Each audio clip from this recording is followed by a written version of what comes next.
Hi everyone, welcome back. Today I have for you my 5 tips and ways that I use to help me with doom scrolling. And if you don't know what doom scrolling is when we just sit there in our homes, in our rooms, in our apartment and just scroll and scroll and scroll and scroll for hours and hours at a time, watching other people's lives while our lives just stay at a standstill with no improvement. I know it could be hard sometimes.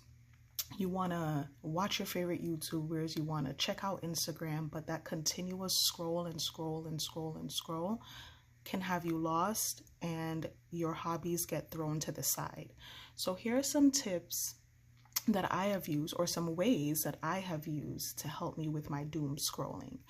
I used to be a Pinterest and YouTube person for hours and hours and hours and hours because I wanted to learn about things. And that's why we have these platforms to help us learn, but it also can be doomed for us because we engulf ourselves in other people's lives so much that we forget about ourselves.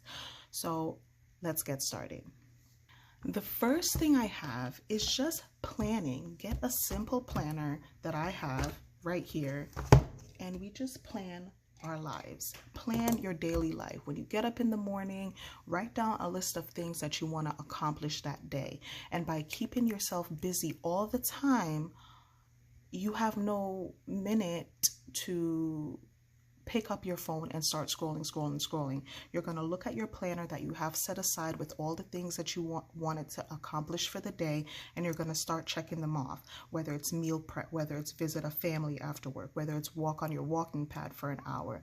By the time you're done, you're not going to want to sit there and doom scroll on your cell phone, iPad, or anything like that. Well, you shouldn't. You should try really hard not to. So my first tip I would say is planning your day out. I have this planner. I purchased it from TJ Maxx for the new year, which is 2025. And these stickers were given to me that I use sometimes just to jazz up the pages that I plan. Reading. Next, we have reading. I know some people don't like to read, but I personally like to read, and I like to use the book. I know some people use tablets to read, the Amazon Audible, but for me, I like to hold a book and read, and pick something that you like. There's so many books out there that we could, learn from, whether it's self-improvement, motivation, even if it's a magazine. Get yourself into a good book and plan an hour a day, or whether it's 30 minutes a day if you're starting off, and read. And it really helps. It helps the mind to really open up and even see other people's perspective on things. Next I have are these prompts books.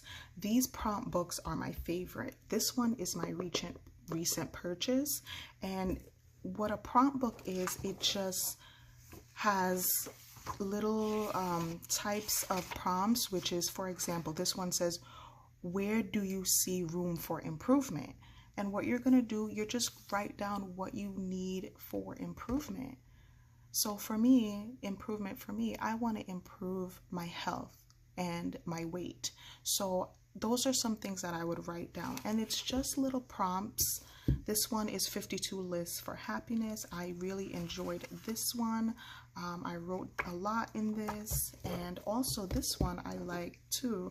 I got this one a while back, and you could see prompts is the memorable family holiday was. Another thing is who was your best friend and what did you guys do together? So those are types of prompts that you can do, and it just keeps you going. So writing, I do love to write, so this is something that I use to help me from doom scrolling.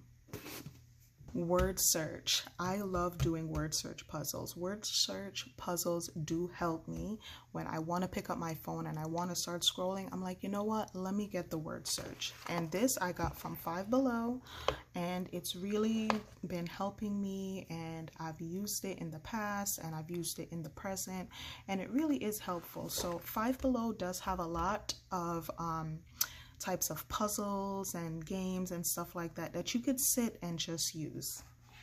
And the last is coloring book. This is a big thing that's out right now. Adult coloring is very popular right now. I was gifted this many years ago and I love it. And it came with these nice crayons that I use to color this book. And adult coloring can be very soothing. It can relax you. You know, you light a nice candle and put it on. And I wanted to share with you my favorite coloring page that I've done so far. This is my favorite, and as you can see, this took a while. It did. So sitting there and coloring instead of doom scrolling and scrolling on your phone is very, very helpful. And like I said, it eases the mind after a hard day's work, or whether you're a mom running around with kids, having a quiet moment, whether it's 10 minutes or so, and it's not on your phone. There's so much going on in the world that really does affect our minds, especially when it's time for us to go to sleep. So I hope these tips were helpful for you guys. I know a lot of it is writing and coloring and, you know, but you could find your own way to stop doom scrolling. You have to be consistent with it, whether it's going on walks, whether it's going to the gym, whether it's being creative as much as you can, whether it's cooking, whether it's, you know, hanging with your friends. But, you know, doom scrolling really is harmful for us because it lets us forget about our hobbies, and we don't want to do that. But I hope this video was helpful. Let me know if you doom scroll. How many hours a day do you think you spend? Drop your number below. For me, it used to be about 4 to 5 hours a day. I used to be on YouTube and Pinterest, and now I have cut it down to about 2 hours. I know it's not much, but I've come a long way. So let me hear your thoughts in the comments and let's chat about it. Bye.